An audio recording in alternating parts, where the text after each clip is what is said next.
Ella dijo, ¿por qué estás actuando como víctima? Sabías que yo todavía estaba intentando entender las cosas. Cuando le pregunté por qué seguía acostándose con un ex, solo respondí, gracias por la claridad, y me fui. Ella pensó que yo volvería arrastrándome, hasta que llegó a casa y encontró el departamento vacío, y un sobre con sus propios mensajes impresos ahí dentro. Existe un momento curioso en cualquier relación que se está hundiendo. Es cuando te das cuenta de que ya no te ven como pareja. Te reclasificaron. Ahora solo eres un electrodoméstico conveniente, que vive en la casa y encima tiene cuenta bancaria. Mi momento de iluminación llegó un martes. Llegó por medio de un mensaje que no era para mí, probablemente la forma más cliché de una infidelidad, pero los clichés existen por algo. Mi novia, Clara, tenía la costumbre de dejar la laptop abierta en la encimera de la cocina. Y, honestamente, yo nunca la tocaba. Ya tengo mis propias fuentes de sufrimiento digital. No necesito pedir prestado el caos de los demás. Pero mientras preparaba café, apareció una notificación en la pantalla. Era de un contacto llamado Derek, con la foto de un tipo que parecía haber envejecido dentro de un barril de mezcal artesanal.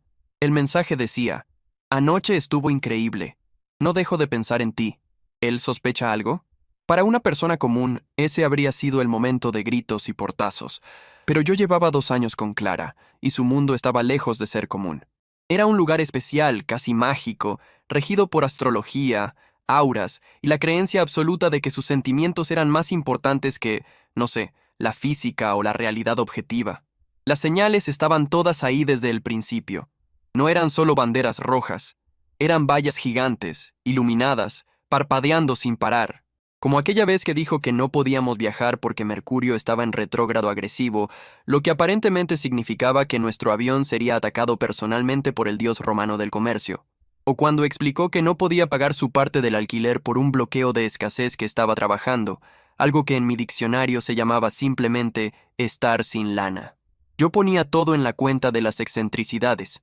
Hasta me parecía medio encantador. Ya había visto al ex de ella, Derek, algunas veces.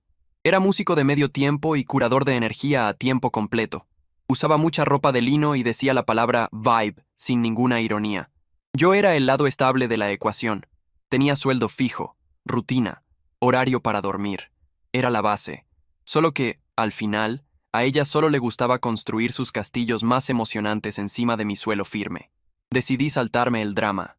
Serví mi café, me senté a la mesa, frente a ella, y esperé a que terminara su meditación matutina, o como yo le llamaba, esos 10 minutos estratégicos de silencio antes de pedir algún favor.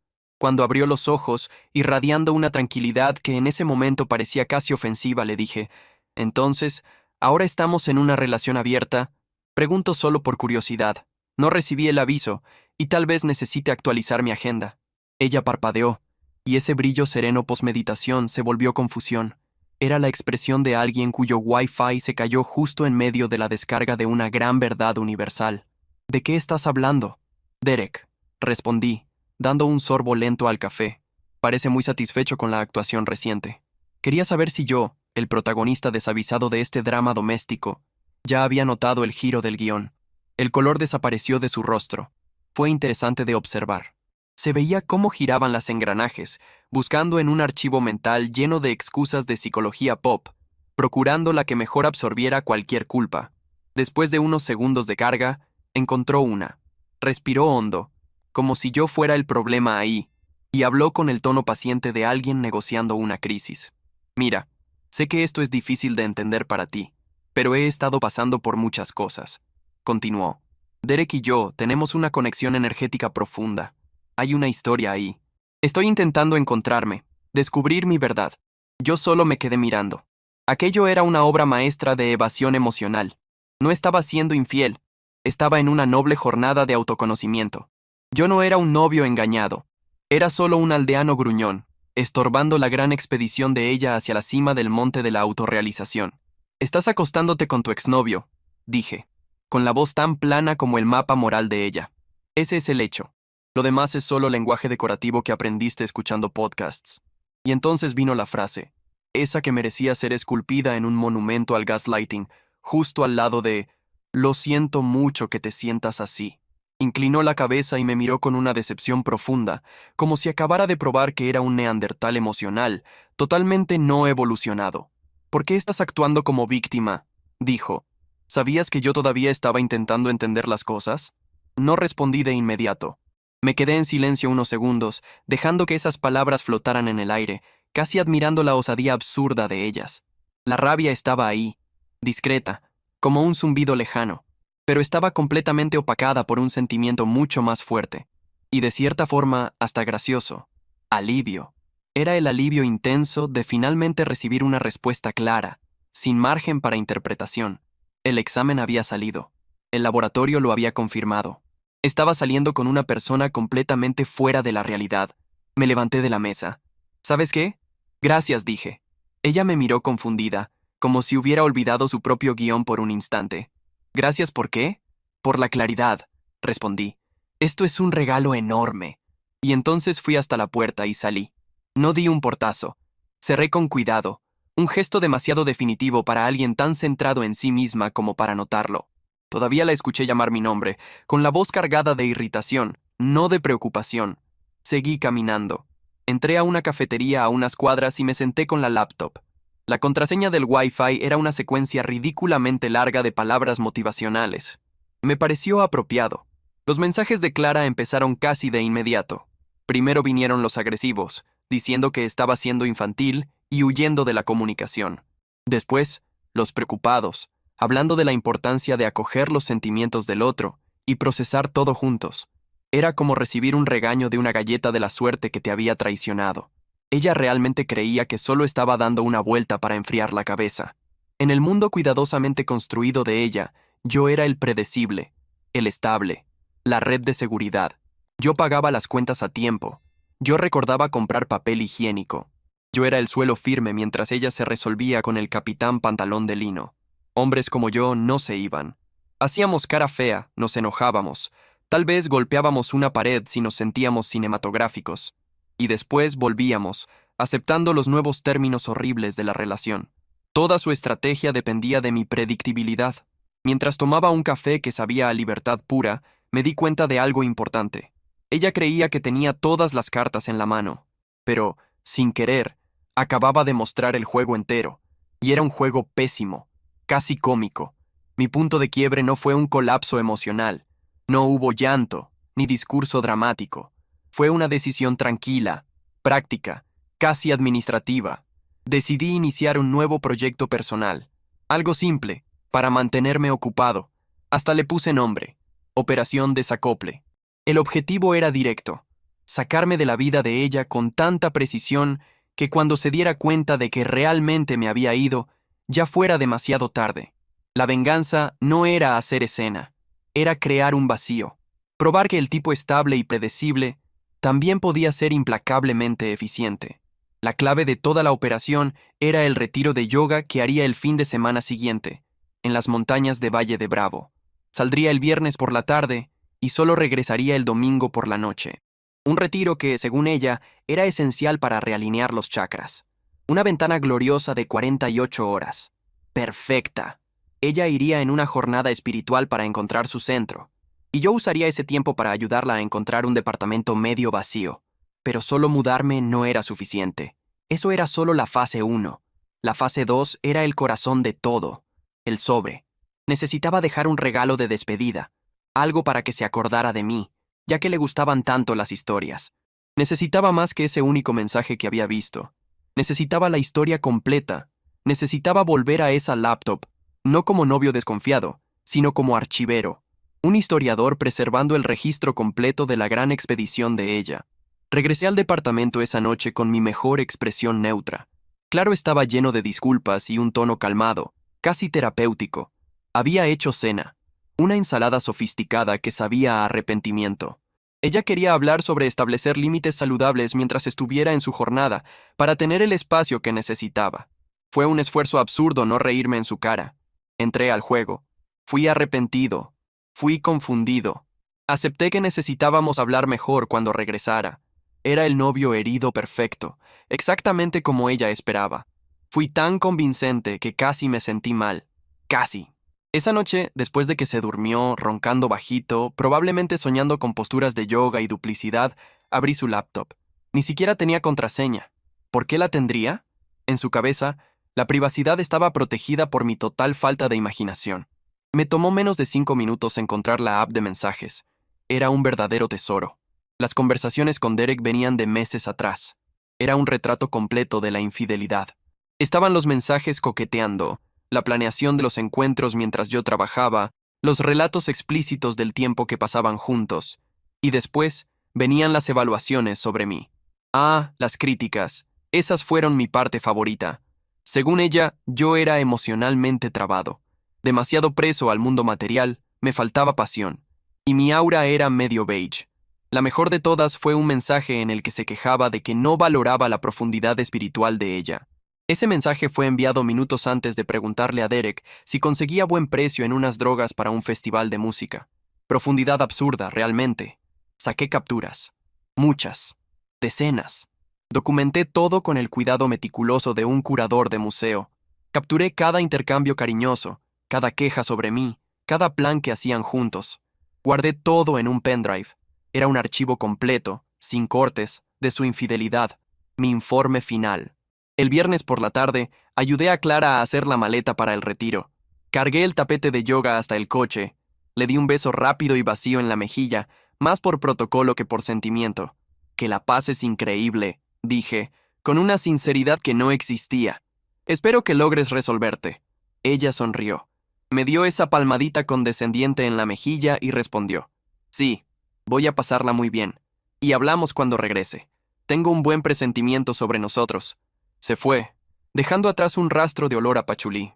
En el segundo en que el coche dobló la esquina, la operación desacople comenzó.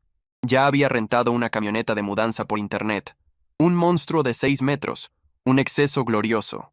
10 minutos después, mis dos mejores amigos, Dave y Sam, aparecieron.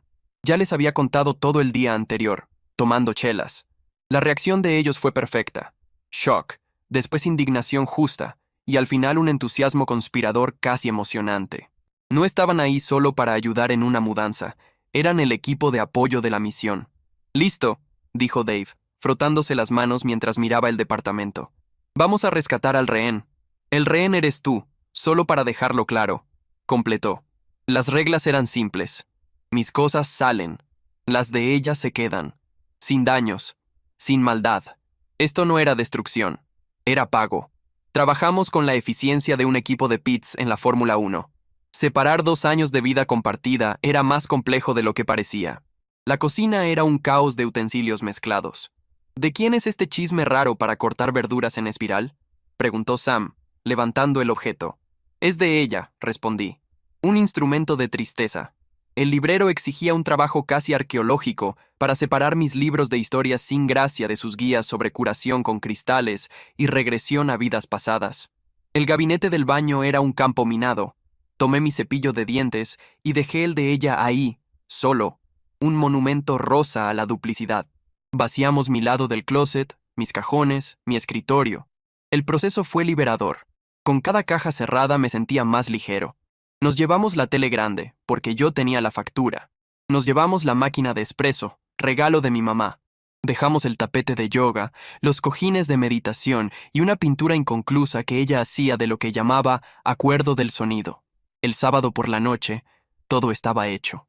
Cada vestigio de mi existencia, ropa, libros, electrónicos, mi aura beige, había sido removido del departamento. Los tres nos quedamos parados en la sala, ahora extrañamente vacía. El sofá parecía abandonado. Las paredes desnudas donde antes había fotos mías daban la sensación de que el lugar había desistido. Entonces vino el toque final. La fase 2. Fui a una imprenta 24 horas y usando el pendrive imprimí todas las capturas en papel fotográfico, bonito, de buena calidad. Los detalles necesitaban quedar nítidos. Puse alrededor de 30 páginas dentro de un sobre café sencillo. En el frente escribí con pluma negra. Clara. Proyecto encontrándome. Notas de investigación. Volví al departamento por última vez. Entré. Caminé hasta la sala y dejé el sobre justo en el centro de la mesa de centro.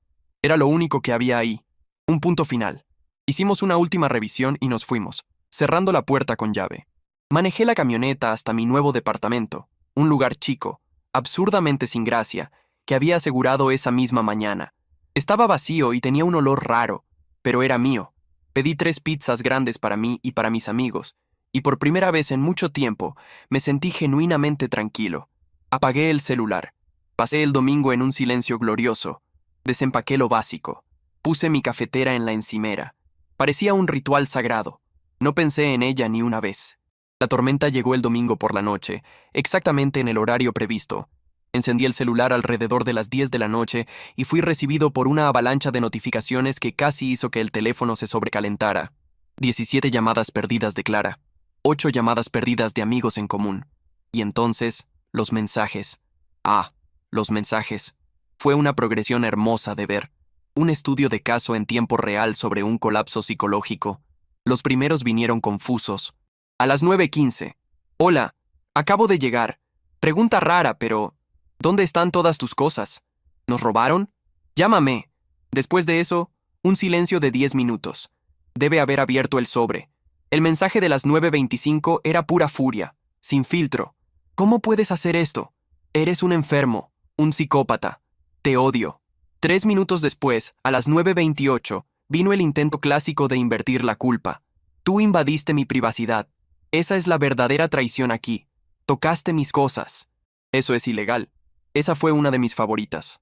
El análisis jurídico de alguien acorralado suele ser siempre impecable. Después de eso, silencio. Entonces, alrededor de las 10:30, surgió la fase de la negociación y la reescritura desesperada de la historia, después de una hora entera sin respuesta mía. Sabes que solo estaba confundida. Fue un error. Siempre iba a elegirte a ti. Debiste haber luchado por mí. No se abandona así a alguien que amas. Y por fin, conforme avanzaban las horas y ella solo recibía un vacío digital absoluto, vino la etapa final, el desespero patético, empezando alrededor de la medianoche. Lo siento mucho. La regué feo. El departamento está tan vacío y espantoso. Por favor, llámame. Te extraño. Te amo. Leí todos. Con una pequeña sonrisa irónica en el rostro. Era exactamente lo que esperaba. No estaba arrepentida de lo que hizo. Estaba arrepentida de haber sido descubierta. Y aún más arrepentida porque la red de seguridad estable y predecible se había doblado, se había guardado en cajas y se había ido. Siguió llamando los 2 días siguientes. Dejé todo caer al buzón de voz. Los mensajes se volvieron un espectáculo caótico de llanto, acusaciones y súplicas vergonzosas. Al tercer día, decidí que ya había tenido tiempo suficiente sentada en ese departamento ecoando, releyendo sus propias notas de investigación. Pensé que era hora de entregar mi evaluación final. Me mandó un último mensaje, corto y desesperado. Por favor, hago lo que sea. Escribí mi respuesta con calma, eligiendo cada palabra para dejar todo absolutamente claro. Clara, me da gusto ver que mi salida aceleró tu proceso de encontrarte. Por los datos recolectados, queda evidente que mi presencia era la principal variable que estorbaba tu investigación. De nada. En otro tema, te recomiendo que cambies la contraseña de Netflix. Por favor, borra este número. Envié. Inmediatamente después bloqueé su contacto. Bloqueé en todas las apps. Bloqueé a Derek también, solo por garantía, por mi propia paz mental. Me recosté en el sofá nuevo, incómodo, de mi departamento silencioso. Preparé un café en mi máquina de espresso.